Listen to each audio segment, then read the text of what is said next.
Olá pessoal, a paz do Senhor Jesus para você que nos ouve. Estamos começando mais um podcast, nosso podcast Interligado, nosso terceiro episódio. E hoje nós vamos receber aqui, você já deve ter visto aí no anúncio do vídeo, nosso pastor Joelson Moabes, mais conhecido como pastor Moabes, que já está aqui na nossa igreja há um bom tempo e tem aí uma experiência internacional para contar conosco, para contar para a gente. Pastor, seja bem-vindo. Amém, obrigado, Jabs. É muito bom estar aqui com os irmãos. Eu espero que vai ser um momento interativo, legal, trazendo informações e participar dessa nova programação da ADNA oficial aqui da nossa igreja, muito bom. Então já vou pedir aqui para você que nos acompanha, que você já deixe aí o seu comentário, o que você achar da nossa, dê sugestões, dê a sua ideia para a gente incluir aqui no nosso podcast. Também deixa a sua curtida aí, para que a gente possa alcançar mais pessoas. E hoje, pastor, estou muito feliz primeiro de receber o pastor aqui, né? Nós já tivemos aqui a presença do pastor Edivaldo, nós já tivemos também o pastor Carvalhal, e o senhor também é pastor, e é interessante que cada um tem um caminho para virar pastor, né? Sim. É muito importante o caminho de vida, mas para cada um Deus traça uma trajetória totalmente diferente, né? Sim, para começar, vamos começar aqui, o senhor é de onde? Porque o senhor não é goiabano. Não, eu nasci em Santa Catarina, a cidade de Araranguá. Ixi, não conheço. É um nome meio estranho, né? Um nome meio indiano, digamos, indígena, né? Provavelmente da região lá, o rio Araranguá, um rio conhecido lá da região sul de Santa Catarina. Mas e aí, o senhor é Catarina, então? Sim, sou catarinense, isso. Cresci na cidade de Santa Rosa do Sul, depois fomos para Sombrio. Meus pais ainda moram até hoje lá nessa cidade de Sombrio, Santa Catarina. Mas o senhor então cresceu na igreja, ou não? Sim, cresci na igreja, né? Com aquele ditado crentez, né? Nasci na igreja. Né? Então, cresceu ali com a sua família toda participando da igreja, do trabalho envolvido. Sempre envolvido. É a família da mamãe, do papai, principalmente da parte da minha mãe, todos os meus tios, meus primos, sempre envolvidos na igreja. Da família do papai, por parte de mãe, de pai, né? Ele teve irmãos por parte de mãe, outro por parte de pai. Uma parte estão já, graças a Deus, hoje toda na igreja, uma outra parte nem todos estão na igreja, mas a família, tanto do papai quanto da mamãe, eu acho que nós somos aí uns 200 cristãos ou mais. Que bênção, pastor. E aí, nesse contexto, o senhor veio lá de Santa Catarina, certo? Mas a gente sabe aqui também, o pessoal aqui da nossa região, aqui da igreja, o pessoal que está ouvindo aí, nem todo mundo conhece o senhor, tá? Nem todo mundo te conhece. Mas você morou fora do Brasil durante um tempo. Sim. E como que foi isso? Assim, que você falou assim, não, vou arriscar. Não, eu sempre gostei muito de filmes, né? E aí eu amava a língua inglesa. Tanto que quando eu fui fazer o meu vestibular, eu prestei para Química e a segunda opção era Letras, Inglês e Português. Nossa! Sabe, totalmente oposto. Mas eu ia fazer letras por causa do inglês. Eu sempre gostei muito de inglês. E aí, como não passei no vestibular... Isso que eu falo, você é químico?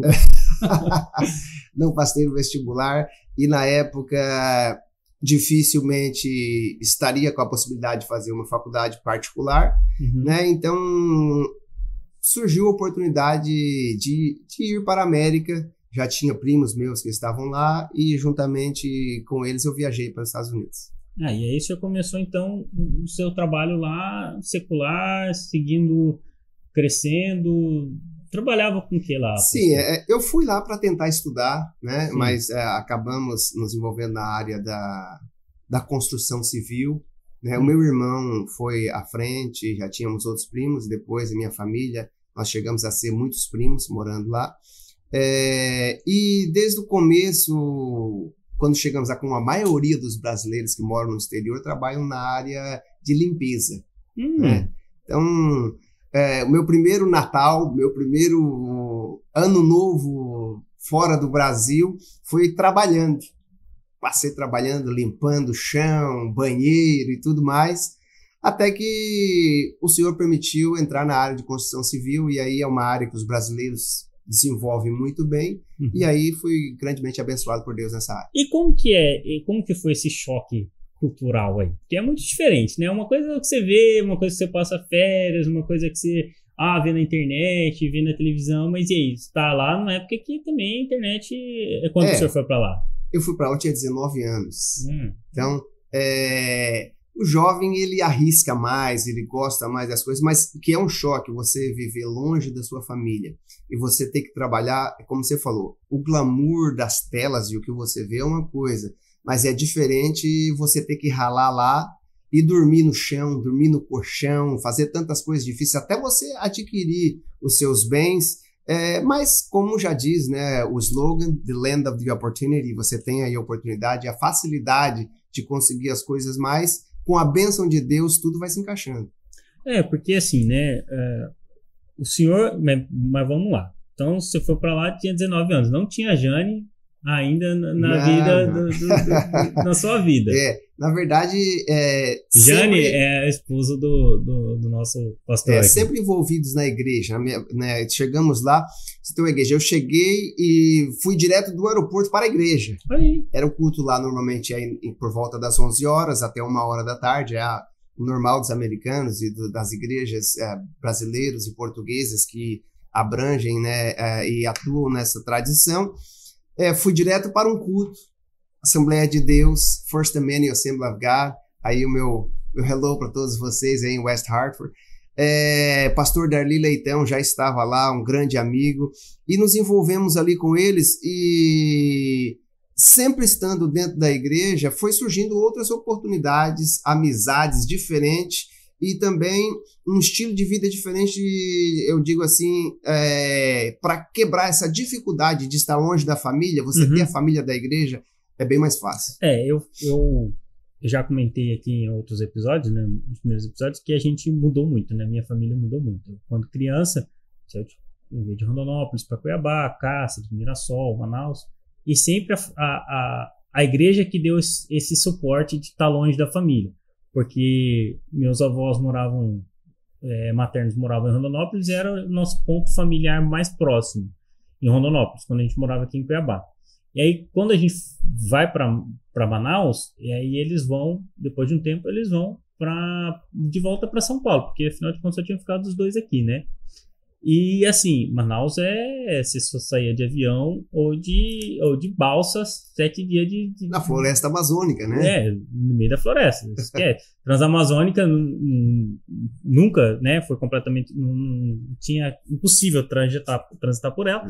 Então, assim, a gente tinha essa distância de que se eu quiser ver um familiar, eu vou ter que pegar um voo daqui para Curitiba, daqui de Manaus para Brasília ou de Manaus para São Paulo, e de lá pegar uma conexão. Numa época aí que não tinha o celular, era uma coisa cara, no final dos anos 90, então o celular era uma coisa cara. Com o telefone a gente falava de vez em quando, cara, eu escrevia carta para minha avó e tal, e aí a gente mandava as cartas, ficava... Assim, já era uma coisa que a gente falava pelo telefone, mas as pessoas ainda tinham esse hábito de, mesmo com o telefone, escrever cartas, né? Até no começo dos anos 2000, aí começou a internet muito forte, né?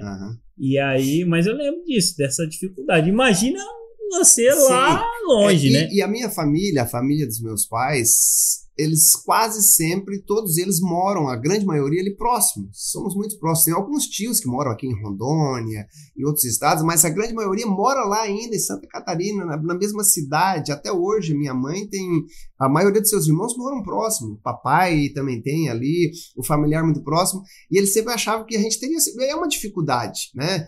A visita é muito mais difícil, a condição para ir fazer essa visita. E a igreja é um lugar que te apoia muito bem, muito bem. E eu acho que a gente como igreja tem que ter essa visão também. Muitas das vezes estão chegando pessoas aqui que às vezes o cara é uma família que só tá aquela família, ou às vezes é um jovem, uma jovem, ali chegou sozinho, e esse papel da igreja também é importante, né? Esse papel, o acolhimento, de acolhimento é importante. De você...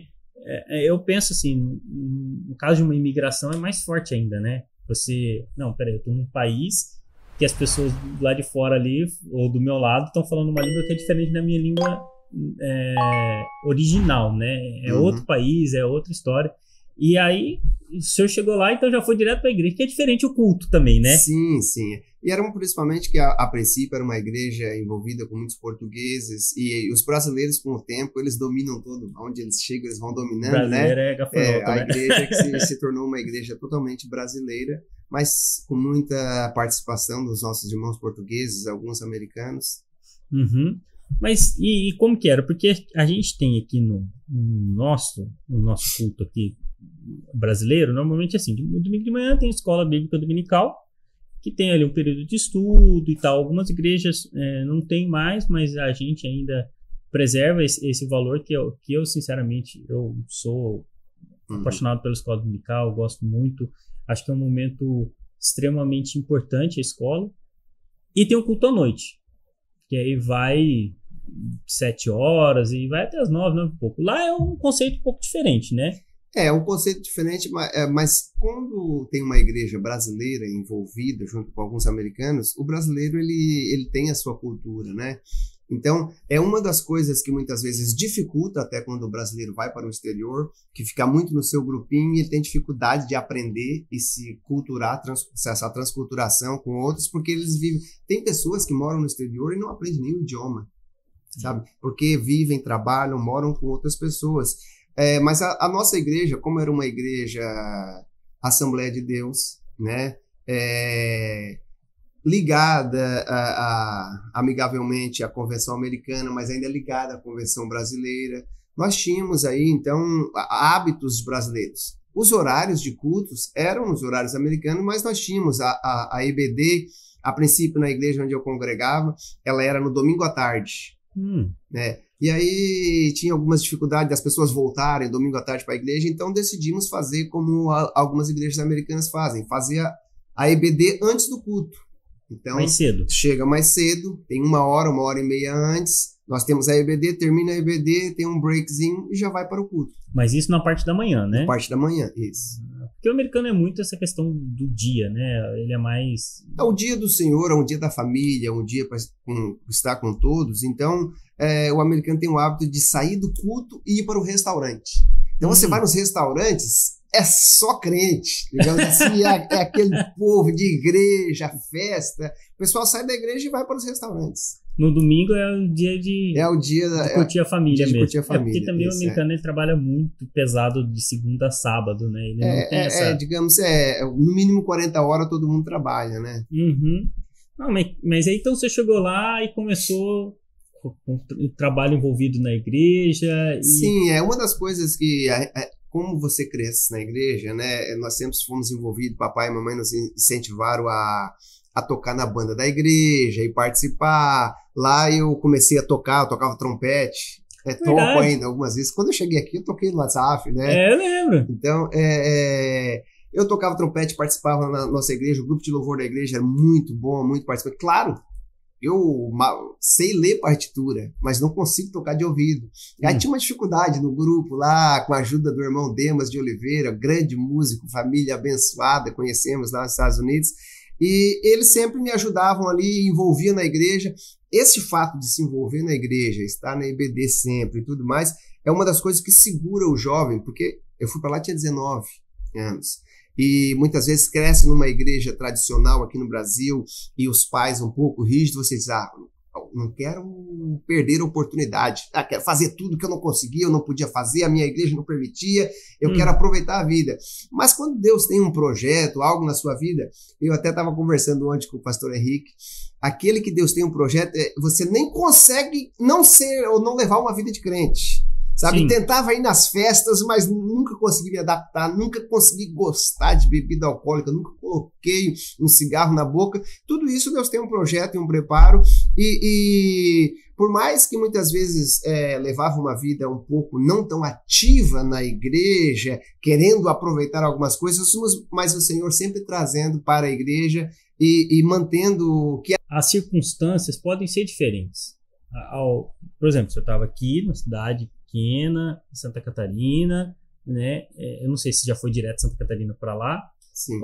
Então, e aí você vai para um outro país, uma outra cultura, com ninguém te olhando, né? Aquele Sim. negócio assim, agora eu sou dono do meu nariz. Mas aquilo que foi instruído Plantado. quando criança, você não desvia. Porque se de fato foi plantado, se de fato foi colocado, né?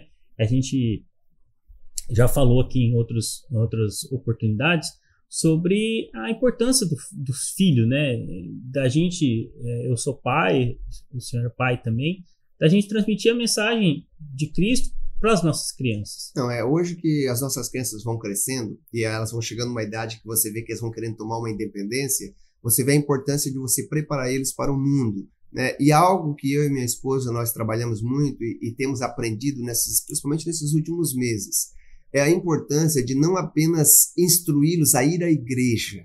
Sim. E querer levá-los à igreja. Mas a coisa mais importante, o sábio Salomão, depois de tudo que falou, ele disse, o mais importante é o quê? Temer ao Senhor. Quando você ensina a criança a temer ao Senhor, ele vai ter obediência pelos mais velhos, vai ter uma atividade com a família, mas ele vai saber que ele vai à igreja não porque os pais levam, porque ele tem um relacionamento com Deus. Ele aprende a temer ao Senhor e obedecê-lo. Obediência será uma consequência a Deus, às autoridades e todas as outras atividades. Porque a partir desse momento, parte de dentro.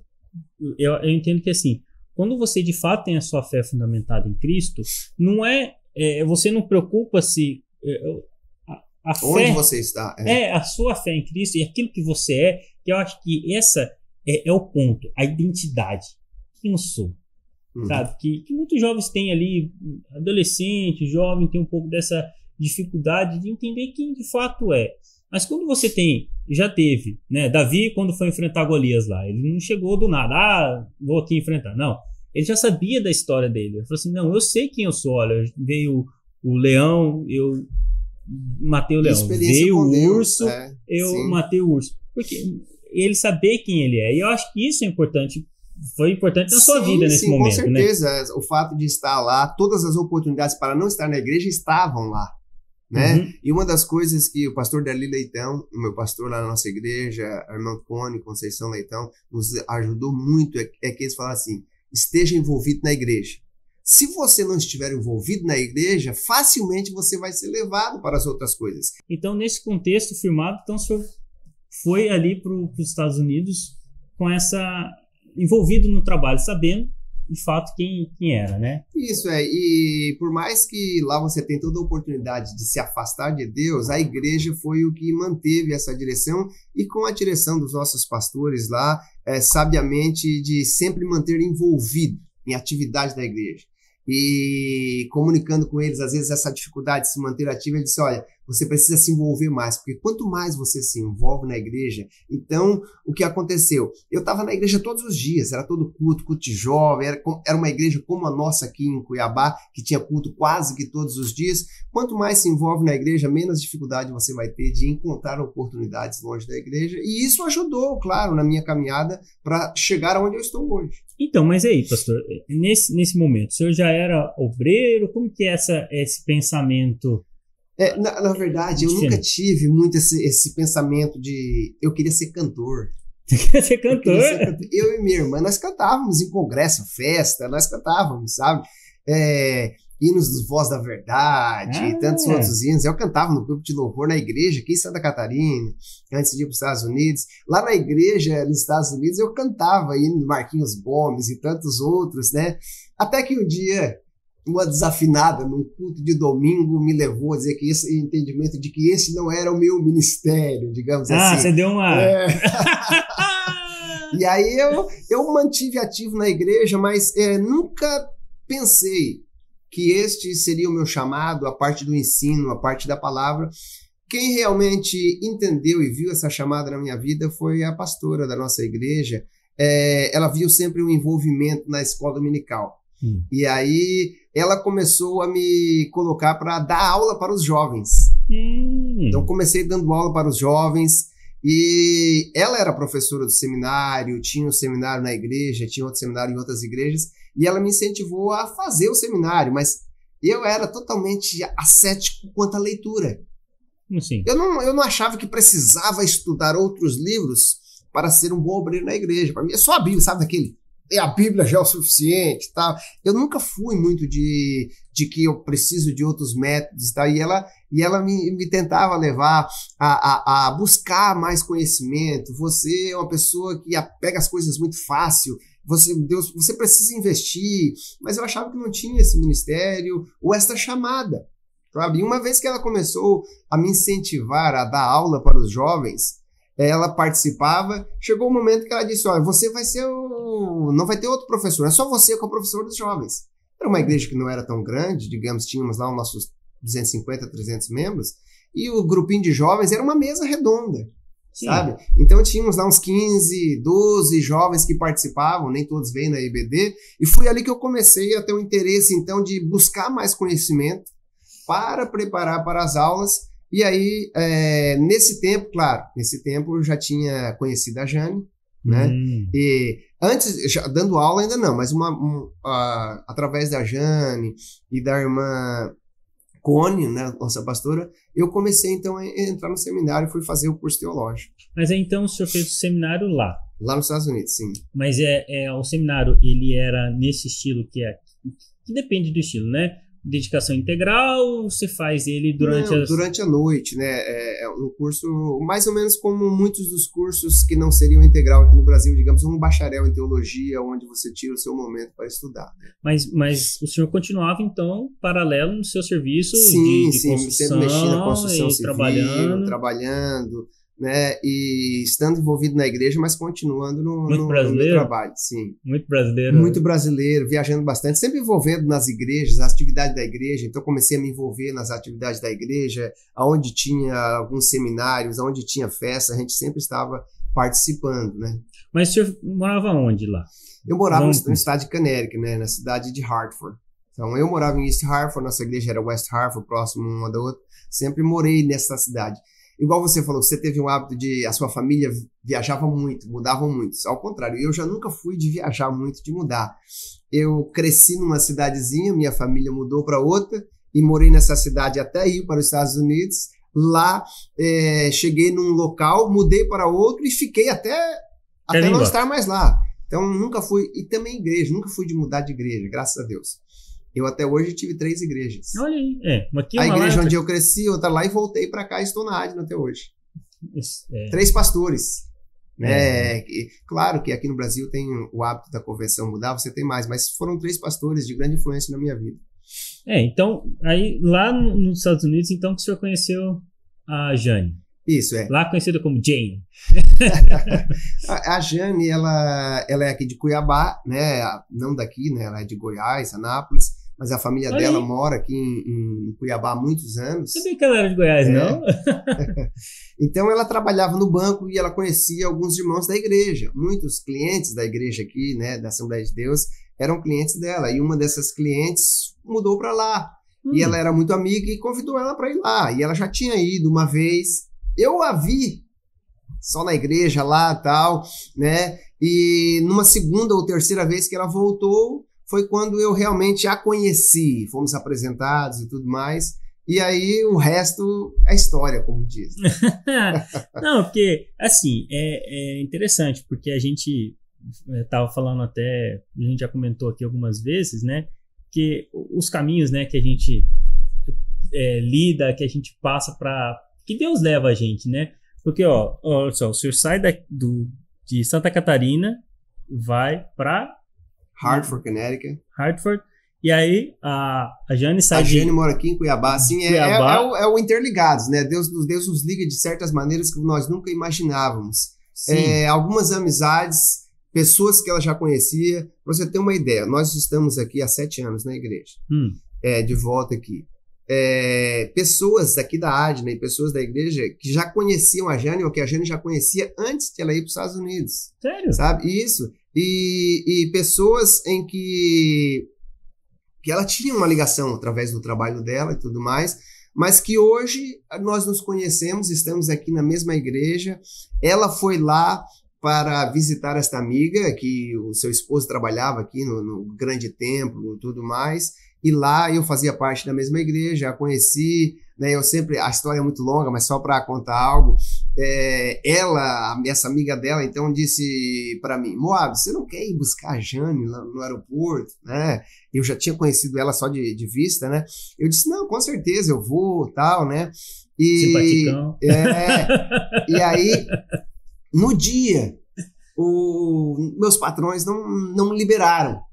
Ih, rapaz, aí ela disse, não, ele não tá querendo ir lá me buscar e tal, né? E a amiga dela disse assim, olha, ela tá muito mudada, hein? Você precisa conhecer ela e tudo mais, né? Aquele brasileiro querendo sempre isso, né? E aí, não pude ir buscá-la, mas à noite tinha culto na igreja, né? Então, à noite a gente foi na igreja e nos conhecemos, nos conversemos lá na igreja e já começou aí uma amizade diferente. E algo que, para falar assim para os jovens, uma pessoa que está procurando casar ou está preocupado em casar e já está chegando na idade, né? Tudo vai do seu propósito com Deus e que uma vez que você alinha a sua vontade com a vontade de Deus, né? Isso foi uma das coisas que foi muito interessante. Muitas vezes você vive namorando para cá e para lá de qualquer jeito, de qualquer maneira, mas não toma um compromisso com Deus. Uma vez que você faz um compromisso, eu fiz, ó, não quero mais essa vida. Chega uma hora que eu quero achar alguém para casar e tal, e você ora. E Deus direciona, Deus não escolhe, Ele vai deixar você escolher, mas Ele apresenta e coloca aí as opções, e se você for um bom ouvinte, você vai entender que os projetos de Deus, o discernimento certo, você vai ver que aquele é o melhor caminho, e aí ela às vezes acha difícil, mas eu reconheci naquele dia que eu vi ela lá na igreja, vai ser essa pessoa que eu vou casar. Ela tinha dificuldade.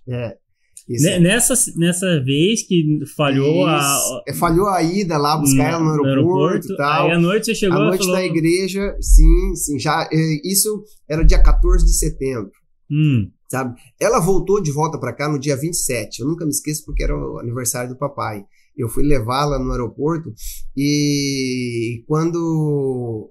eu ligo para meus pais para dar parabéns pro papai e tal, e ela tá comigo do lado assim. Eu digo, ó, papai, eu acho que eu vou casar. Já encontrei alguém para casar. Ela levou um susto. O pastor assim, decidido, rapaz, atitude. 14 dias apenas de conhecido, mas já tínhamos um entendimento de que ela estava interessada em casar, procurando alguém. E aí, o resto, foi conversa. Nós namoramos pelo telefone. Caramba! 7 meses ela voltou para o Brasil, né? E aí, depois retornou, nos casamos. Você já estava estabelecido lá nos Estados Unidos? Sim, eu já estava, né? Já estava lá há 8 anos lá. Aí, 7 meses depois, ela voltou. Ela volta, a gente casa, ela passa, né, por todo um processo discipulado na igreja. Ela ia aqui à igreja, mas ainda não participava, né, totalmente na igreja. A nossa igreja, então, ela se envolve, ela é discipulada pela missionária, a irmã Catarina, lá da nossa igreja. E aí, ela me incentiva ao estudo, porque eu sempre digo, o estudado da nossa família é a Jane, né? Hoje em dia, eu já tenho talvez até muito mais leitura do que ela, mas ela que me incentivou e ela lia para mim à noite. Olha! Ela fazia leituras para me incentivar a começar a ler. Eu cansei de dormir com ela lendo para mim na cama à noite. Que maluquice! Que legal! E aí começou o interesse, ela me incentivou, junto com a pastora Connie, a fazer o seminário e tudo mais. É um pouco difícil e cansativo para quem trabalha na construção, depois ter que fazer leituras, fazer trabalhos, né? Mas graças a Deus aí consegui concluir. Aí nesse momento e envolvimento na igreja, a pastora e o pastor viram aí o chamado, né, e nos separaram ao ministério na igreja. Tive aí a oportunidade de começar a me envolver mais na igreja, o chamado da pregação. Amo a pregação da palavra de Deus, e o pastor Darli, juntamente com a sua esposa, que era minha professora do seminário, né, com outros professores, eles como vou dizer assim, investiram na minha pessoa, e eu sou grato por tudo que eles fizeram a nós. Eu acho isso interessante, sabe, pastor, que a gente sempre vê histórias das pessoas que passaram aqui, de pessoas que marcaram a vida delas, né? O pastor Divaldo fala sobre a irmã que orou por ele, sobre a influência que ele recebeu, o pastor Carvalho também sobre situações que passou, e a gente tem que entender que a gente pode influenciar positivamente a vida de muitas pessoas, né? Eu acho que quando a gente se propõe essa é uma palavra que Deus tem falado muito no meu coração, sobre ser um instrumento, né, de permitir que se produza algo através de você. Bênção, sim. Você ser um instrumento, você não é o fim daquilo e você também não é o dono, você só é um instrumento, você é algo que Deus usa para mudar a vida de uma pessoa, né? E sabe, o senhor mencionou sobre a pastora da igreja, que certamente são pessoas que marcam, né, a vida da gente, e a gente tem que se dispor a ser assim, eu penso, né? Será que eu estou influenciando? Será que alguma vez eu cheguei a ser relevante? A gente muitas vezes não tem noção dessa marca que você deixa. Não sabe o quanto que você deixa na vida de outra pessoa. Algo que, falando isso, você me trouxe aqui à memória. Uma vez que nós casamos na igreja, estávamos envolvidos, tinha casais jovens que chegavam, tanto a mim quanto a Jane, e ia falar, olha, vocês são casais que nós espelhamos na igreja.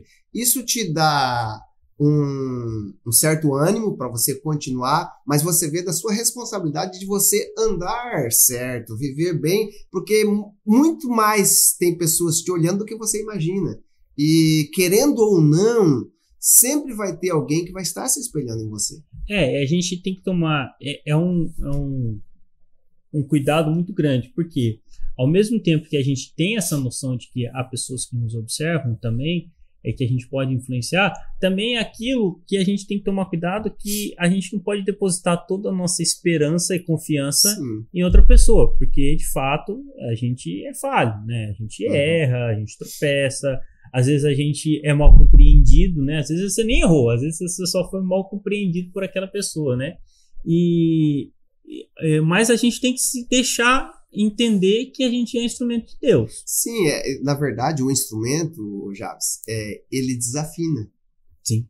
Então a gente precisa deixar o instrumentista afinar. E Deus faz as mais belas músicas dos instrumentos mais diferentes que existem. Não, você vê. Mas ele afina qualquer instrumento e ele consegue tirar belas músicas. E como já diz aquele refrão, né? Os lindos, belos hinos, eles são escritos e feitos nos momentos difíceis que você nem imagina. Mas são nesses momentos que Deus consegue tirar música da nossa vida. Sim, porque quando o instrumento, eu acho que a gente passa por momentos difíceis também, até para que a gente se deixe ser instrumento. Sim. Não ser o dono da música, o autor das coisas. Não, o autor é Deus. E às vezes a gente quer empurrar um monte de coisa para atrapalhar.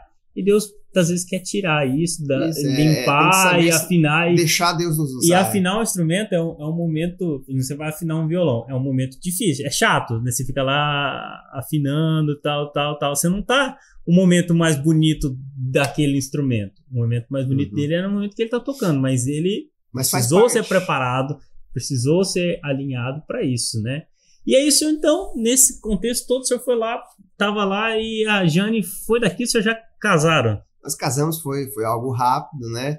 E aí começamos a nos envolver na igreja, né? Trabalhando mais, tanto na igreja e estudando. Foi algo um pouco difícil. Eu entrei numa turma que já estava em andamento, então tive que corar, né? Tive que alcançar eles e muitas coisas, fazer muita matéria atrasada. E aí também conheci no seminário, depois que fiz a transferência para um outro seminário, o pastor Edivaldo Fontes, que mora lá na Flórida, de que era aí um dos professores do curso do pastor Abraão de Almeida, né, que foi onde eu concluí, né, no Bethel Bible College. O pastor Edivaldo Fontes me ajudou muito, a base do meu ensino teológico, claro, usando aí muito das apostilas do doutor Abraão de Almeida, algumas aulas ele ministrou, e com a ajuda deles eu consegui recuperar essas matérias atrasadas para conseguir me formar juntamente com eles, e neste processo de busca de conhecimento, intimidade com Deus, o Senhor foi nos honrando nos cargos e ministérios dentro da igreja, conforme Deus ia aí apresentando ao nosso pastor da igreja, que era o pastor Darli Leitão. Pastor, o senhor mencionou, e eu acho que é interessante, a dedicação. Dedicação ao estudo, dedicação à palavra. E aí, como que o senhor vê esse movimento de gente que, a meu ver, não tem amor pela palavra? Que, infelizmente, assim, é uma realidade. Eu acho que é válido a gente conversar aqui um pouco sobre isso. Sim. Porque tem surgido pessoas com um discurso aparentemente até bonitinho, entre aspas, dizendo que é o amor, o amor, o amor, e querendo relativizar a palavra de Deus. E aí, como que o senhor enxerga isso? Eu acho que, de um certo ponto, eu até sou um pouco tradicional, conservador nesse ponto de vista. Né? Nós estamos estudando neste momento na EBD a importância da palavra de Deus para nos orientar, a sua inerrância, né? A inspiração da palavra de Deus, e a gente precisa entender que a Bíblia que nos ajuda a ter o entendimento do que Deus tem para nós, e não nós que devemos fazer a Bíblia falar o que ela quer, ou usar a Bíblia para defender os meus pensamentos, a minha maneira de achar. E a gente precisa entender que a Bíblia interpreta a própria Bíblia, mas Deus, ele deixou a palavra de Deus para nos orientar onde nós devemos andar, como devemos andar, e o mundo muda, todas as coisas mudam, a palavra de Deus permanece, mas ela é atemporal. Sim. Os tempos mudaram, a Bíblia precisa ser mudada. Não, a mensagem da Bíblia continua a mesma, e o nosso Deus continua trabalhando. Não é porque o mundo mudou que eu vou mudar como Deus vê o pecado. Pecado continua sendo pecado, o certo continua sendo certo. E como já disse Isaías, a realidade é que haverá um tempo em que as pessoas vão chamar o mal de bem, o bem de mal, o certo de errado, e nós estamos vivendo esse tempo, né, de troca, a imoralidade considerada como moralidade normal, né? O novo normal que as pessoas tentam usar, que não é nada diferente do que aconteceu em muitas épocas, sempre vai ter. E o que é isso? Isso não é nada mais do que o inimigo de nossas almas tentando fazer com que nós duvidamos ou tiramos a preeminência de Deus nas nossas vidas e deixá-lo liderar tudo o que nós fazemos. Por quê? Nós temos o hábito de colocar Deus num nicho à parte. Opa, não confunda a minha vida secular com a minha vida cristã. Quem tem duas vidas? Nós temos apenas uma vida, e ele precisa estar no centro geral de todas as coisas na nossa vida. Uma vez que nós temos esse entendimento, nós não vamos tratar a palavra de Deus como um livro a mais. Sim. Né? E isso é o que tem se tornado. As pessoas usam a Bíblia de qualquer maneira para tentar defender os seus vícios, né? Os seus maus hábitos, e não deixam que a palavra de Deus transforme a nossa mente, a nossa maneira de agir.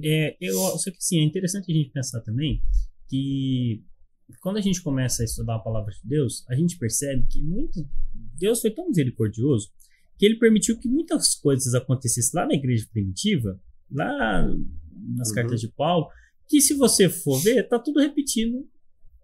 Algumas condutas elas se repetem. Tem uma especificidade a mais aqui, outra ali, mas em linhas gerais, a carta de Coríntios, as pessoas às vezes não entendem, eu tenho falado muito sobre a carta de Coríntios, 1 Coríntios, é uma chamada de atenção para uma igreja que se entendia muito santa, se entendia muito cheio do poder, porque Paulo fala, olha, não tem 5 palavras inteligíveis no que vocês estão falando, tá todo mundo querendo começar o culto, vira uma bagunça, todo mundo quer falar em língua, todo mundo quer não sei o quê, e as pessoas, e sendo que tá tudo podre aí, gente, tá tudo errado, vocês estão, um tá brigando com o outro, não quer mais trabalhar, o outro tá casado com a mãe, e essa confusão toda, e aí, o que está acontecendo? É nessa carta que o apóstolo Paulo fala que aquele que está em Cristo tem que ser nova criatura, que as coisas velhas tem que deixar de lado, né? Tem uma expressão hoje em dia que está voltando à moda, Deus te aceita como você É. né? Ele vai te ajudar a mudar. Não, a Bíblia não diz que Deus nos aceita como nós somos, não. Pode vir como está, mas o que ele aceita é algo diferente. E ele nos muda para o que ele é, o que é aceitável a Deus. Tem algo que é aceitável. A Bíblia diz que tem tipo de oferta que ele não aceita. Sim.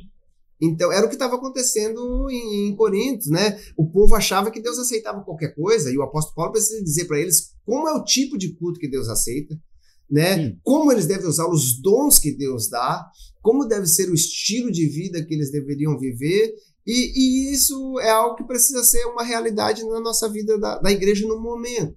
Isso é algo que nós precisamos entender. Mas como que nós vamos viver isso, Jabes?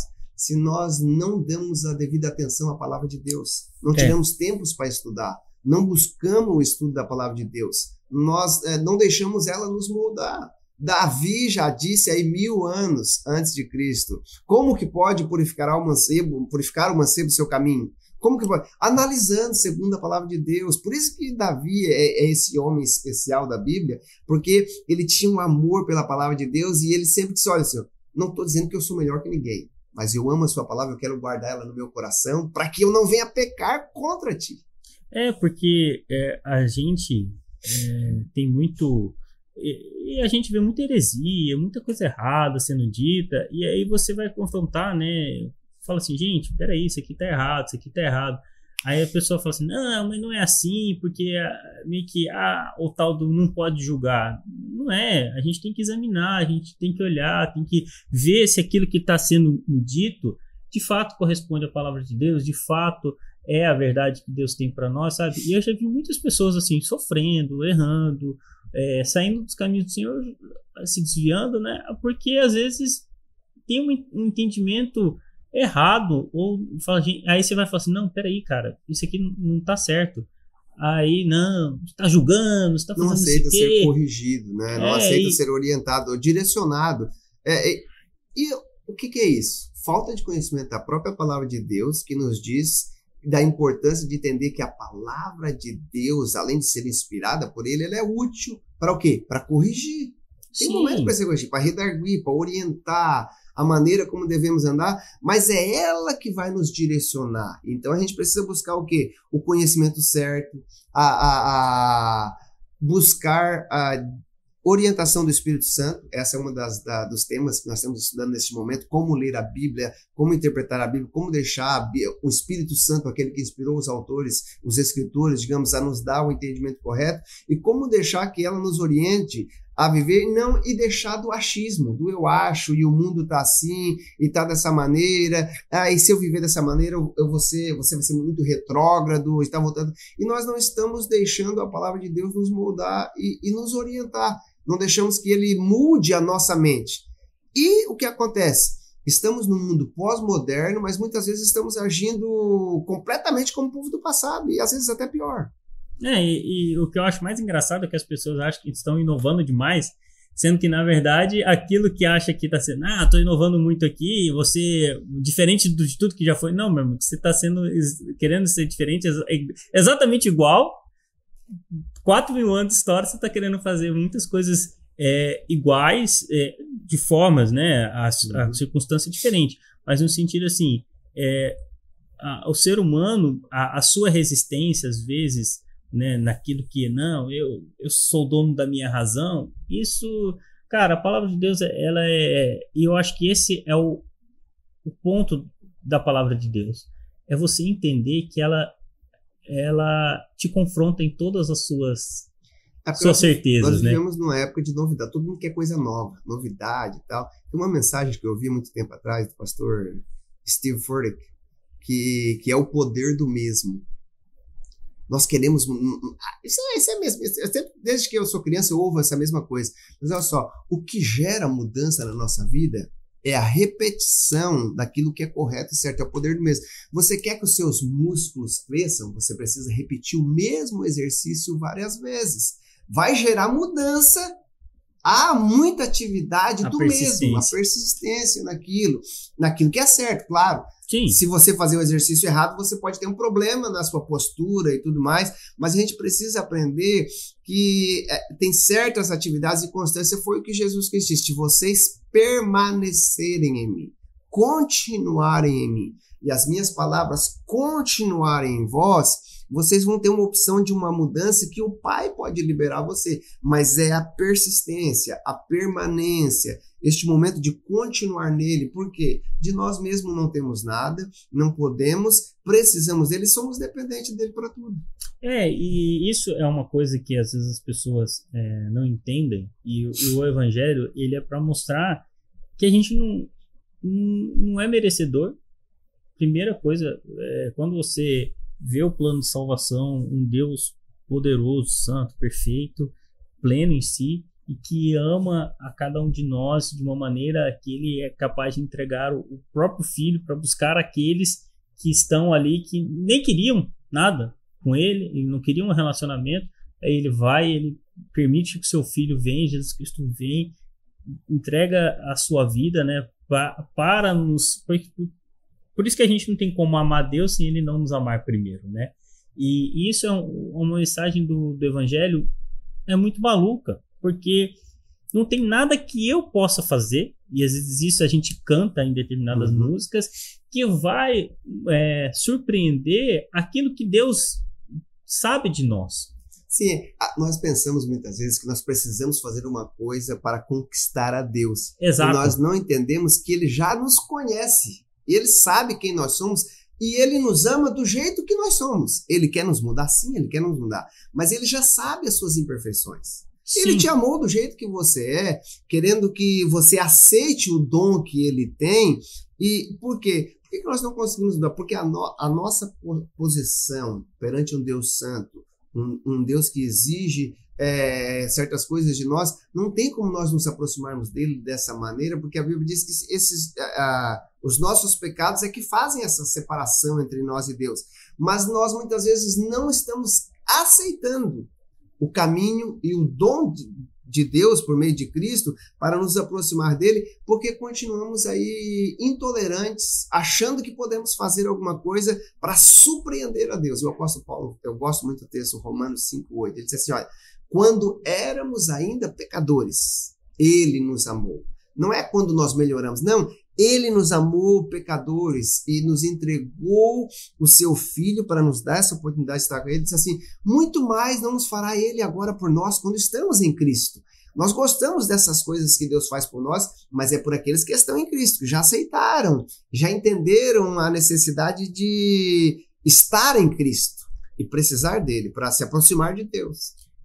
E assim, eu nesse contexto, eu acho que quando a gente começa a entender os planos, a gente nunca vai ter a compreensão total do plano de Deus para nós, até porque senão não haveria fé, né? A fé não seria exigida, e é o que a Bíblia fala, sem fé é impossível. A fé é o fim fundamento das coisas que não se veem e a certeza das coisas que se esperam. Então a gente tem que dentro do que você estava falando da sua vida, desse trajeto que o senhor foi vendo, que o senhor foi incentivado por algo que você nem imaginava, né? Sim. Você nem imaginava. E Deus foi lá e entregou um ministério para o trabalho. E aí, como que foi assumir esse ministério? Uma vez que você comecei a fazer o seminário, envolvendo, reconhecendo daí algo que não reconhecia, a necessidade do estudo e de buscar conhecimento, porque se você está à frente, você é um presbítero, você é um evangelista,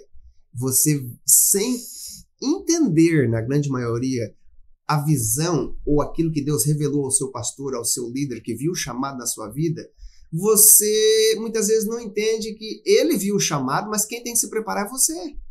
Sim. Sabe? Então, como que eu vou estar à frente, vou ter uma oportunidade, vai ter pessoas olhando para mim, o que eu vou falar para as pessoas quando eu tenho uma oportunidade para trazer uma saudação, ou trazer uma mensagem, ou trazer uma aula da EBD, qualquer estudo bíblico, se eu não ter conhecimento daquilo que eu vou ministrar. Então, eu realmente reconheci a necessidade de buscar conhecer mais a Deus, né? De ter uma experiência mais com Ele e de entender eu gosto muito de ler a história de homens do passado que reconheceram essa necessidade de estudo e de busca de intimidade a Deus, como John Wesley e tantos outros que entenderam a necessidade de buscar mais Deus para poder passar e transmitir para as outras pessoas. E aí, então, comecei essa grande busca e estudando da palavra de Deus para poder transmitir aquilo que Deus tem. E aí, nunca mais deixei de estudar e de ler. E o Senhor foi honrando o chamado na minha vida. E hoje, mais tarde, né, quando fui separado ao ministério, a evangelista, a consagrada pastor, e a mamãe mais tarde vem de revelar, olha, quando você era pequenininho, como diz lá no sul, né? Um pequenininho, como diz lá no sul, um menino, né? Uma certa irmã veio trazer uma revelação, um sonho que teve com seu filho, que via ele pregando para muitas pessoas e tal. E aí a mamãe diz, não, mas é o meu filho mais velho? Não, é o pequenininho mesmo, pequenininho e tal. Né? Você vê algo que Deus, a mamãe disse assim, guardei lá comigo, nunca imaginei que isso ia acontecer. E aí quando eu fui consagrada a pastora, ela veio nos contar e disse, olha, está se cumprindo aquilo que Deus tinha mostrado lá há 20, quase 30 anos atrás, de uma realidade, um caminho que Deus tem, é um processo longo e que a gente precisa reconhecer e aí entender mais essa responsabilidade da busca e do preparo para se qualificar para esse chamado. Não, e aí, pastor, mas aí o senhor já assumiu um ministério, assim, eu digo, integral lá? Não, eu nunca, na verdade, sempre mantive o meu trabalho à parte e sempre cooperando na igreja, né? Voluntariamente, entendendo o chamado, né? E sempre ativo na igreja, onde era a necessidade da igreja. Nossa igreja tinha algumas congregações, sempre pregando, dando aula, ensinando. Uma curiosidade quando foi ali para que é hábito, né, nas igrejas, quando vai ter consagração de obreiro, escola bíblica, todo mundo fica naquela ansiedade, você separado, não você separado. E eu sei que se tiver algum dos meus amigos que vão estar assistindo lá, eles vão lembrar, numa reunião de obreiros, eu era evangelista e para mim já estava no ápice, né? Eu já entendi, não quero mais do que isso, o peso daquele chamado, né? E eu me espelhava muito, né, no Billy Graham, um grande evangelista. Eu disse, não preciso ser pastor ou ter algo mais. E aí, algum outro chamado na igreja, algum outro cargo ministerial, numa reunião de obreiro lá, o pastor presidente então vai apresentar algumas pessoas que seriam consagradas a pastor. E aí ele apresenta A, B, ou C, D, e o meu nome estava a princípio eu entrei em choque, eu disse, pastor, eu acho que eu não quero ser consagrado, pastor. Eu acho que eu não estou preparado. Eu não sei o que é ser um pastor, né? E aí um dos pastores que estava lá já com mais tempo de experiência de ministério, ele disse, na verdade, quem é que sabe o que é ser pastor? Ninguém aqui sabia dos que já são pastores. Mas eles reconheceram o chamado, o seu pastor viu esse chamado na sua vida e você tem que buscar então do Senhor, se capacitar mais, né? E a princípio eu não queria muito aceitar, não. Mas até a Jane, quando eu cheguei em casa e falei que rejeitei o convite, né, a aceitação, teve um pouco de dificuldade. Mas depois da palavra desse pastor já mais idoso que falou, e nosso pastor, aceitamos o desafio do ministério e passamos a trabalhar ali juntamente na igreja como ali alguém que ajudava. A igreja tinha muitos outros pastores, nós apenas éramos mais uma pessoa ajudando na igreja, mas pouco tempo depois que eu fui separado ao pastorado, consagrado, digamos assim, nós voltamos ao Brasil. E como o senhor veio parar aqui no Cuiabá? Como eu te falei, eu sou de Santa Catarina, a Jane aqui de Cuiabá, né? E quase sempre, você sabe, a mulher ela é muito mais apegada aos seus pais do que o homem, né? E aí ela sempre arrasta mais para próximo da família dela. Né? Sim. Então ela queria voltar para cá, eu disse, a gente não tem problema, vamos voltar para Cuiabá, mas olha só que algo que é interessante. Mas você conhecia Cuiabá? Eu tinha passado aqui quando era criança ainda, a caminho de Rondônia, mas nunca tinha parado em Cuiabá. Tinha um irmão lá da nossa igreja que era aqui de Cuiabá. Vários irmãos lá da nossa igreja que são aqui de Cuiabá, né? E ele disse assim, olha, quando você chegar, eu não sei se você vai se adaptar à Assembleia de Deus tradicional lá do Brasil, é bem diferente. A própria gente disse, olha, eu não quero ir lá para a Assembleia de Deus, eu tenho medo de se você vai gostar. Mas eu cresci na Assembleia de Deus, eu não tem problema, eu conheço como que é o estilo da Assembleia de Deus, eu cresci dentro da igreja e tal. Mas esse meu amigo, que é o pastor lá da igreja também, ele disse assim, olha, lá em Cuiabá, eu não sei onde é, porque faz muito tempo que eu estou aqui também, mas tem uma igreja, o pastor Edivaldo, você vai gostar, eu não sei onde que é o bairro lá, mas você procura saber onde que é o bairro da igreja do pastor Edivaldo, você vai gostar de cultuar lá com eles. Nós voltamos para cá, de lá nós já tínhamos comprado um apartamento, visto tudo certinho aqui com a irmã da Jane, e aí nós chegamos aqui alguns dias, 1 ou 2 dias, 3 dias, que nós estávamos aqui no Brasil de volta, e nós fomos visitar o apartamento aqui na mesma avenida, próximo da igreja, e a caminho de conhecer esse apartamento, onde que é esse condomínio, que ainda nem estava pronto, seria entregue, né? Nós passamos aqui na frente, uma igreja, Assembleia de Deus, né? Na volta, passamos de novo, vamos vir aí esse final de semana. E nós viemos aqui. A intenção era o quê? Ao chegar de volta ao Brasil, vamos visitar o maior número de igrejas possíveis para ver qual nós vamos nos adaptar. Qual talvez deve ser a realidade de muitas pessoas que mudam de uma cidade para outra. Sim. Sempre tem esse pensamento. Mas nós chegamos aqui, a primeira igreja que nós viemos visitar foi a Adna. Porque também Deus providenciou um apartamento a 1.000 metros da igreja. Então, viemos visitar, amamos a igreja desde o primeiro momento. Na primeira vez que nós vimos a igreja, o pastor Edivaldo nós apresentamos lá a carta de visitante, o pastor Edivaldo já me deu a oportunidade para uma saudação e tal, né? A Jane amou o louvor da igreja e tudo mais. No final do culto, o pastor Edivaldo me chamou e disse, olha, vem aqui durante a semana conversar conosco aí e tal, vocês estão só passeando, estão se mudando. Viemos aqui conversar com o pastor Edivaldo, falamos com ele, disse, sim, chegamos aí há pouco, e estamos procurando um lugar. Ele disse, estamos aí com as portas abertas. Não conhecíamos o pastor Edivaldo, mas o senhor preparou todo esse caminho. Fomos a Santa Catarina, ficamos lá uns 2 meses com a minha família, e quando voltamos, nos engajamos aqui na igreja, visitamos uma outra igreja, sem ser a Adna, uma outra igreja, a pedido de alguns amigos, e fomos, mas nunca, nem conheço muitas outras igrejas aqui em Cuiabá, a não ser por meio da própria igreja Adna. E assim nós voltamos para cá, a família da Jane, né, mora aqui, e estamos envolvidos aqui na Adna desde então, 2014, estamos aqui envolvidos. A Sofia era bebê. A Sofia era bebezinho de colo, sim. Bebezinho de Gabriel colo. Tinha 3 anos e alguns meses, e a Sofia tinha aí 8 mesinhos. Eu lembro dele chegando, né? Aqueles 2 ruivinhos pequenininhos. Os 2 cabelinhos de fogo.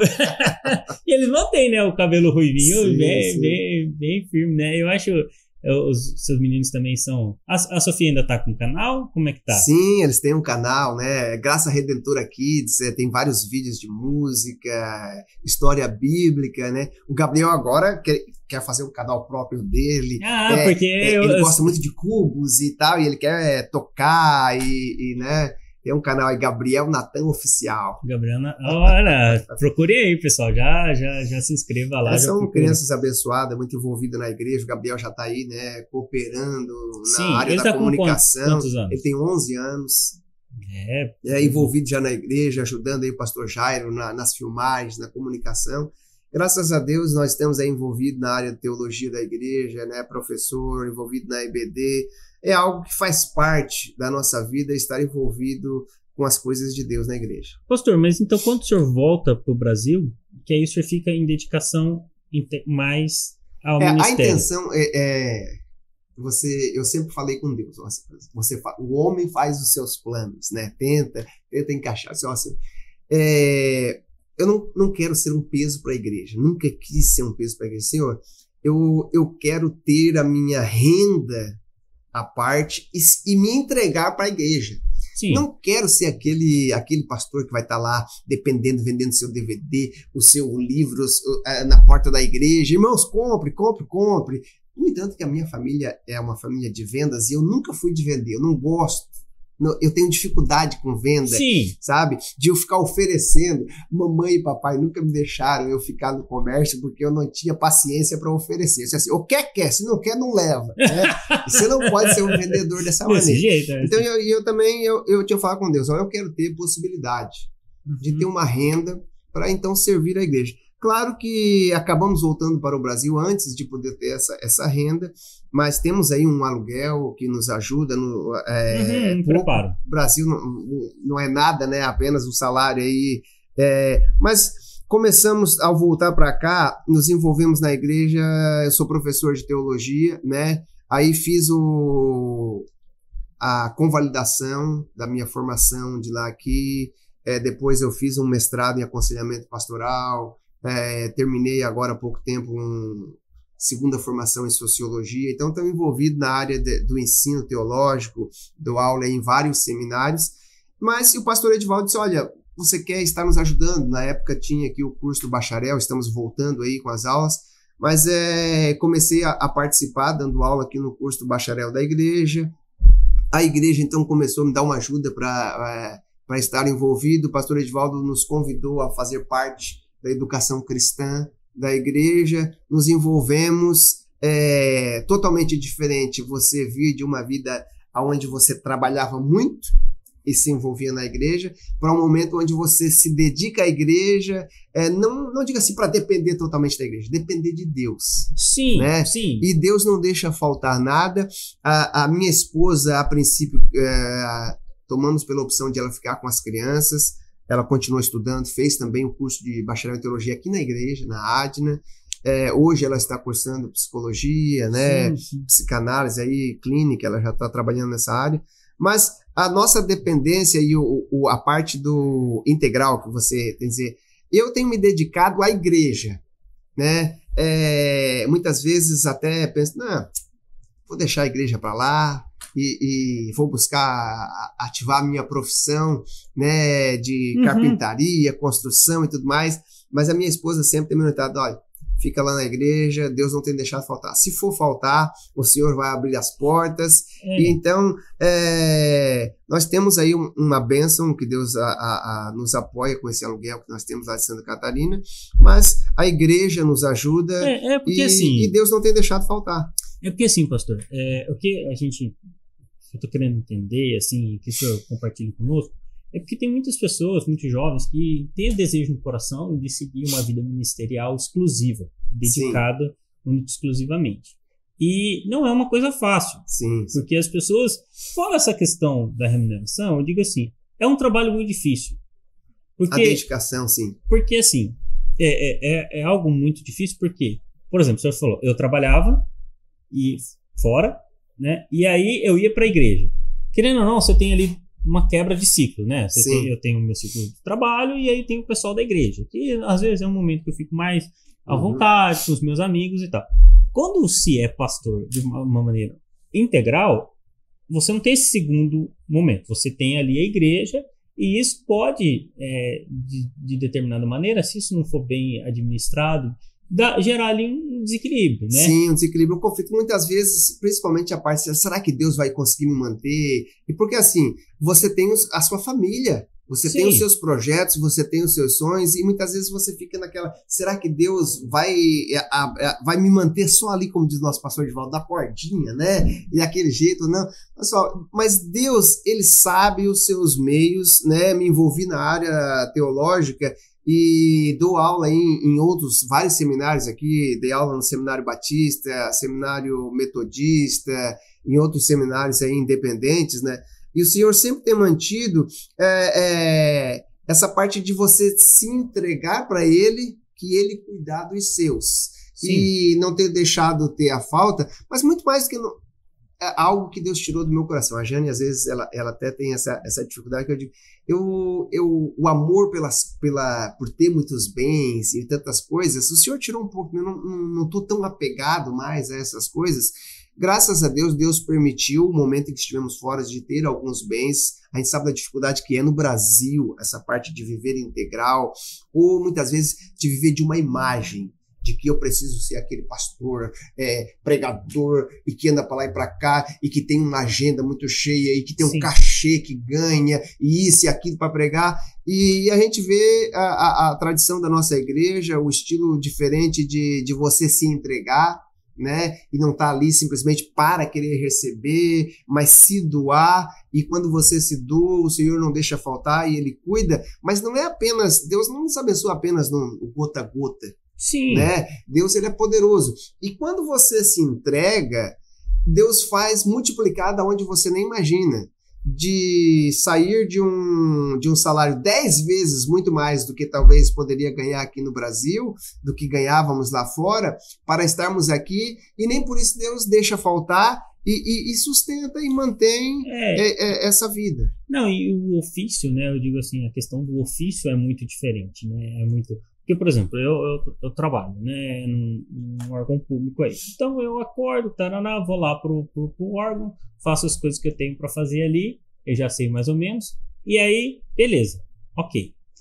E já o pastor, ele vem para a igreja e ele fala assim, bom, eu vou lá porque eu tenho, várias pessoas vão aparecer ali, eu preciso estar em comunhão com Deus, então eu preciso me dedicar, fazer um momento de oração, fazer um momento de jejum, de oração, de consagração, e de fato me entregar. E eu acho que isso muitas das vezes faltam, que a gente encontra algumas pessoas despreparadas na frente de ministério, e às vezes a pessoa tem dificuldade. Por quê? Porque esquece que tem que fazer isso. Sim. Que ele tem que chegar aqui na igreja fazer a sua parte. E orar e manter sua comunhão com Deus e fazer, e aí às vezes a cabeça começa a ficar meio preocupada com outras coisas. E Deus está falando, calma, se dedica, tenha um relacionamento comigo, o seu chamado é esse, eu vou cuidar de você. Né? Eu acho que isso é um pouco difícil no mundo que a gente vive, muito materialista, da gente entender isso, né? É algo que eu aprendi quando eu estava fazendo um mestrado em aconselhamento familiar, aconselhamento pastoral, já, mas é algo muito interessante. Como um pastor, como alguém envolvido na igreja, principalmente quando você se doa a obra integralmente, ou mesmo sendo integral ou não, ao você ser um pastor e você estar ali à frente, eu aprendi algo muito interessante. Estando você preparado ou não, as pessoas vão te procurar para um aconselhamento. As pessoas vão procurar para um conselho ou uma palavra. Então, cabe a você ter o entendimento que você precisa se preparar. Você precisa se dedicar. E se eu entendi o meu chamado e eu estou aqui integralmente na igreja, cabe a mim essa consciência de me preparar pessoalmente, culturalmente, como eu vou trazer uma mensagem, uma palavra para essa pessoa, e espiritualmente. Então eu tenho que estar bem emocionalmente, tenho que cuidar da minha saúde física e tenho que estar preparado. O apóstolo Paulo diz que a gente tem que estar preparado para estar falando com essas pessoas. O apóstolo Paulo diz para Tiago, diz para Timóteo, quando você for escolham pessoas que estejam aptas para aprender, que manejem bem a palavra da verdade, mas que estejam prontas para transmitir a outros. Que eles precisam alcançar outras pessoas, e para transmitir ninguém pode dar daquilo que não tem, já. A gente precisa entender como um obreiro, e aí as pessoas, mas então quer dizer que você passa aí 3, 4, 5 horas de oração? Não é isso. É o entendimento do convívio com Deus o tempo todo. Como estamos aqui na igreja, aquelas pessoas que estão aqui integralmente na igreja, um pastor que está pronto aqui para você vir, ter uma palavra, conversar, aconselhamento, nós precisamos entender que precisamos estar constantemente mantendo a nossa vida espiritual, cuidando do nosso intelecto, das nossas emoções. Há uma responsabilidade um pouco maior do que aquele que vem na igreja esporadicamente. Então, isso é algo que eu precisei reconhecer, e que todo obreiro, seja ele integral ou não, ele precisa ter esse entendimento, dessa capacitação e dessa busca, dessa posição para poder transmitir aos outros. Não, e assim, né, pastor, até a gente tem um alto índice de pastores, né, com problemas com depressão, com problemas com dificuldades, né, da própria pressão da posição. Porque ele se sente ali pressionado, e as pessoas vão até Alguém vai chegar para o senhor, pastor, vai falar assim, pastor, eu preciso de ajuda. As pessoas não vêm muitas das vezes, pastor, eu quero te ajudar. Acho que o pastor é o super-homem, né? Ele não passa pelas mesmas dificuldades que você passa. Não, e o senhor na posição de pastor vai entregar o aconselhamento bíblico e tal, só que se não houver ali, por parte do pastor, essa questão que você falou, um cuidado, um preparo, um cuidado disso, ele vai se desgastando. Ao ponto de que, infelizmente, a gente já teve casos de pastores que tiraram a própria vida. Por quê? Porque não souberam lidar bem com essa situação e não souberam buscar ajuda, primeiro em Deus. Sim. E de reconhecer que estava num momento difícil. Porque, às vezes, as pessoas... o pastor, ele fala assim, não, mas eu não posso ficar mal. E, às vezes, ele está passando por um momento difícil, né? A gente vê na Bíblia diversos homens de Deus passando por momentos difíceis, sim. Todos eles. E a Bíblia, eu acho isso fantástico na Bíblia, que a Bíblia não esconde a fragilidade humana. Para mostrar quem nós somos e eu gosto muito falando disso, Jabes. Apóstolo Paulo, Gálatas, capítulo 6, versículo... do primeiro em diante, capítulo 6, versículo 2 em diante, ele vai dizer assim, olha, meus irmãos, ajudem a carregar as cargas uns dos outros. Lembre-se do que Deus já fez por você e não julgue o outro. E quem está de pé, cuide para que não caia, porque hoje você pode estar de pé, mas e amanhã o que vai acontecer? Mas diz, olha, mas não se ache maior um que o outro, mas reconheça que você pode precisar de ajuda e esteja sempre pronto para ajudar um outro. Isso é a igreja. Esteja pronto para ajudar, mas reconheça que você tem que cuidar de você. Porque hoje você pode estar de pé, mas se não cuidando, de repente você pode cair. E como você talvez não ajudou tanto aos outros, vai ser dificuldade de achar alguém que te ajude. Por isso que Jesus Cristo disse que é o quê? É dando que se recebe. Como você será medido pela maneira como você mede os outros. E muitas vezes nós temos muitas pessoas em problemas hoje em dia, em dificuldades, porque eles não foram pessoas misericordiosas. Sim. E hoje estão recebendo daquilo que plantaram. E o próprio apóstolo Paulo, nesse texto, vai dizer, nós colhemos aquilo que plantamos. Então, cuidado com o que plantamos, estejamos mais prontos para ajudar, para que possamos ser ajudados e reconhecer que precisamos de ajuda. Isso é algo que você falou, é algo muito interessante. Quantas pessoas acham que estão nessa posição e que ele tem que superar sozinho? E que um pastor não pode pedir ajuda a um outro pastor ou a um outro irmão. Esteja orando comigo, esteja comigo. Ou até mesmo, uma das coisas muito difíceis hoje em dia que a gente vê, de falta na igreja, é o aconselhamento de pastores. Sim. Pastores com pastores. O pastor precisa prestar conta, sabe? Ele precisa ter alguém para conversar, alguém para compartilhar e alguém que ajude ele. Sim, e é importante a gente... ter esse momento de orar pelos pastores e se preocupar, porque não é um ofício fácil e muitas das vezes é um ofício um pouco solitário, né?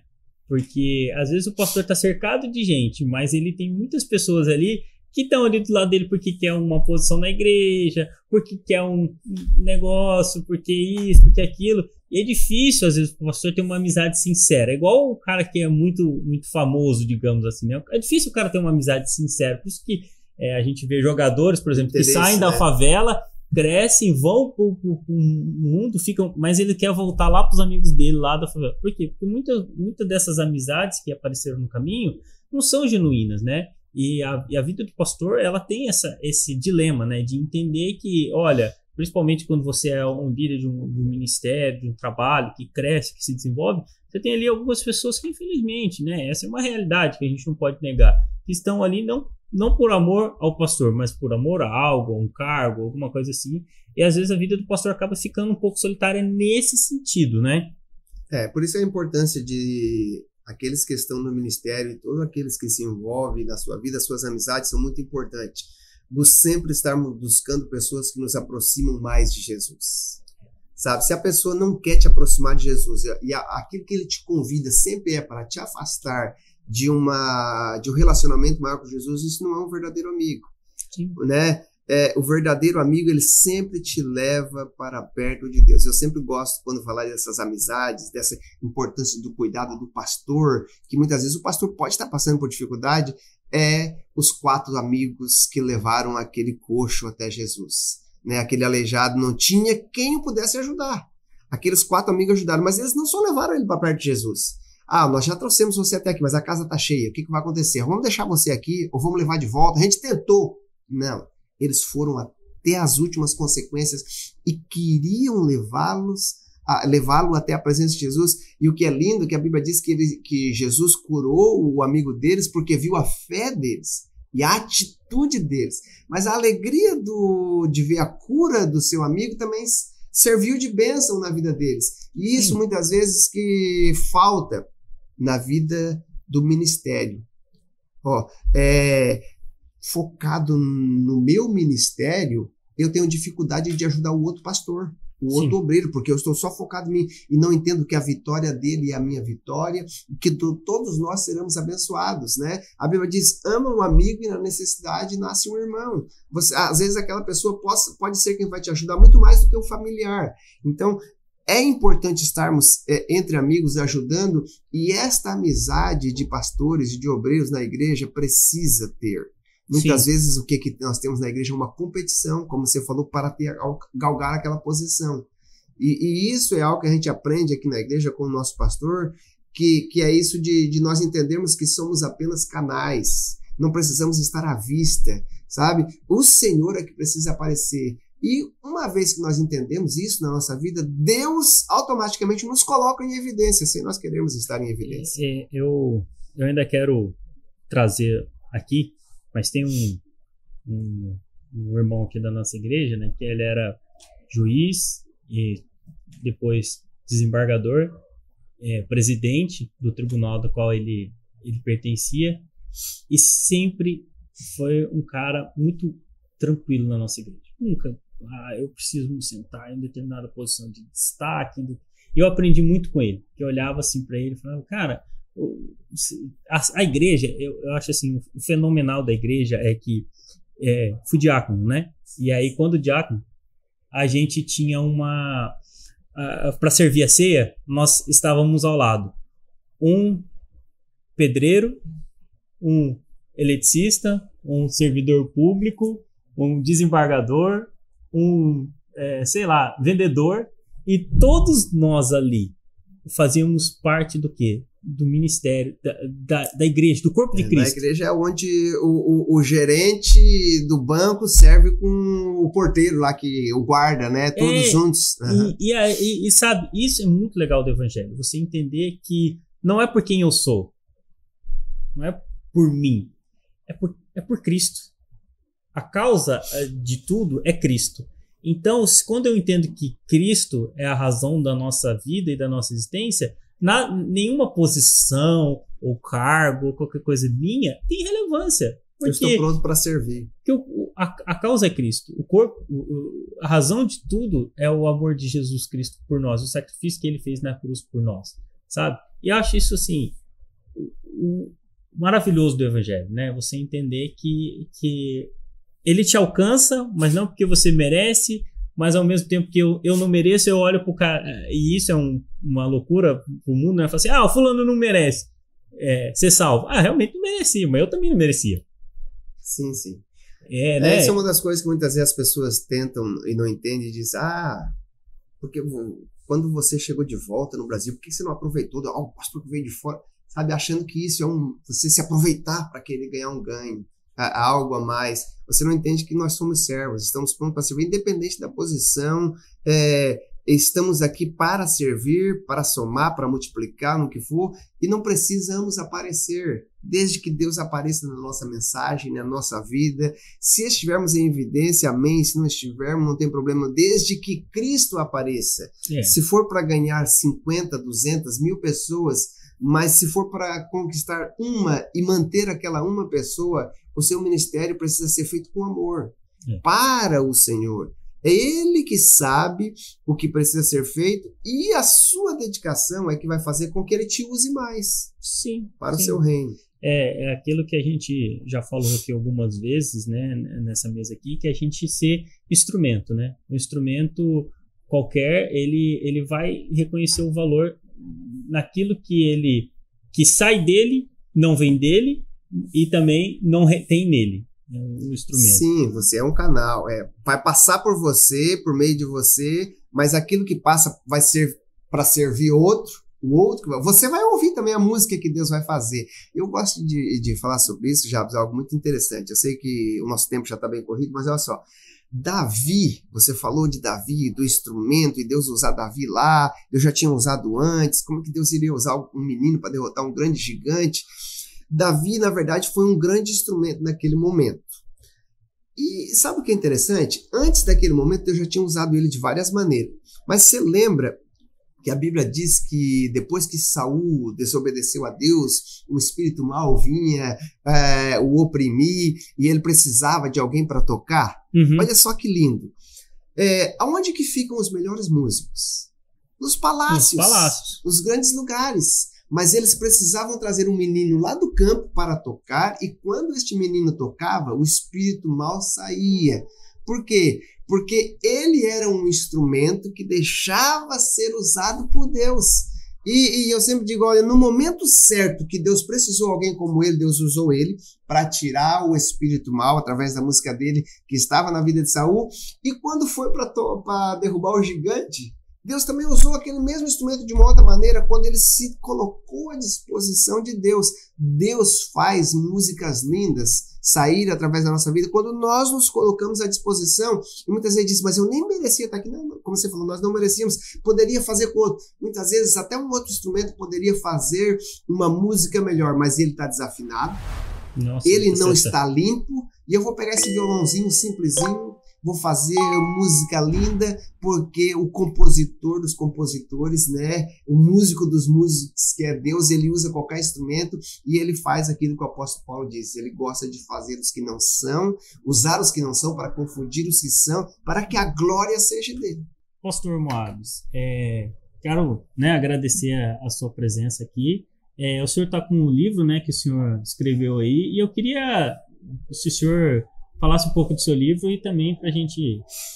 Quando nós chegamos de volta aqui no Brasil, eu fui fazer a minha convalidação, e durante a minha convalidação eu tive que fazer alguns trabalhos de alguns textos do material, e eu preparei então esse livro, né, uma introdução à teologia básica, à teologia prática, um manual básico para o obreiro.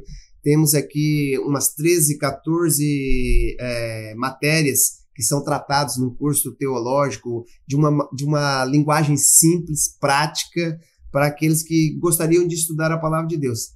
Já se esgotou quase todos os exemplares deste livro, graças a Deus, mas aqui a gente trata de bibliologia, cristologia, ética cristã, a história da igreja, né? E as matérias que o pessoal mais gostam, que é aí hermenêutica, exegésica, homilética, arte de pregar, de preparar um bom sermão. E para tentar instruir o máximo as pessoas, o Senhor nos orientou, preparamos este livro. Estamos aí preparando novos conteúdos, mas quando eu preparei esse livro, assim que eu cheguei aqui ao Brasil, eu vi uma necessidade de o quê? De não sermos levados por qualquer onda de vento e doutrina, e precisarmos estarmos centrados na palavra de Deus. Então preparei um conteúdo básico para ser uma assistência para alguém que gostaria de estar estudando e buscando, vendo aí a importância de se preparar e, de repente, até aguçar as pessoas a fazer um curso teológico e buscar e ver que é importante estudarmos, e é apenas uma introdução, né? Para levar as pessoas a querer buscar mais conhecimento. Já, na verdade, eu dou uma introdução a cada uma desses conteúdos para levar as pessoas a buscar mais conhecimento. Não, eu tenho esse livro, já li boa parte dele, assim, muito, muito bom. E, pastor, eu queria agradecer a presença do senhor, né, ao nosso convite. A gente já está aí caminhando para o nosso encerramento. Queria saber se o senhor tem alguma mensagem final aí que o senhor queira deixar para o pessoal. É muito bom estar aqui com você, Jabs, nesse programa, nessas novas atividades da nossa igreja. É muito bom abrirmos, conhecermos, nos interligarmos mais com as pessoas, mas sempre deixarmos aí o foco da nossa vida, da nossa atividade pessoal, e tudo que fizermos, e tudo que eu faço, tanto aqui na igreja, qualquer lugar, eu tento passar para as pessoas esta imagem de que nós somos mais importantes na vida de outra pessoa do que imaginamos, e que precisamos cuidar da nossa imagem, de quem nós somos e de nos envolver mais nas coisas de Deus. A minha mensagem para você que está nos assistindo, que está compartilhando aí, que vai compartilhar com alguém essa mensagem, Amém. É de que o Senhor pode usar você, independente do seu passado, independente da sua circunstância, que Ele pode te usar poderosamente quando você se dispõe para que Ele te use e busque do Senhor a orientação e deixa que Ele faça uma bela música através da sua instrumentalidade. Amém. A gente fica muito feliz, né, com a participação. Vamos deixar aqui na descrição as redes sociais do pastor. O pastor tem um canal no YouTube também. Eu tenho um canal, Joelson Moabs, Graça Redentora, também lá no YouTube. Sim. Então se inscreva, o pastor tem postado regularmente, né, pastor? Voltei a postar assim, mensagens. As mensagens são mensagens curtas, né, mas de alto valor. Então, deixe aí o seu comentário, a sua curtida, para ajudar a gente aqui, né? Escreve aí quem que você quer ouvir, quem que você quer que venha para cá, né? Pra gente ouvir, quer que a gente faça ao vivo, né? Fale aí que dia que você prefere que a gente faça ao vivo, qual horário, já adianta que tem que ser à noite. Mas, e obrigado pela sua audiência aí, por estar conosco. E fique aí que daqui uns dias a gente vai postando mais, com certeza. Deus abençoe. Obrigado, pessoal.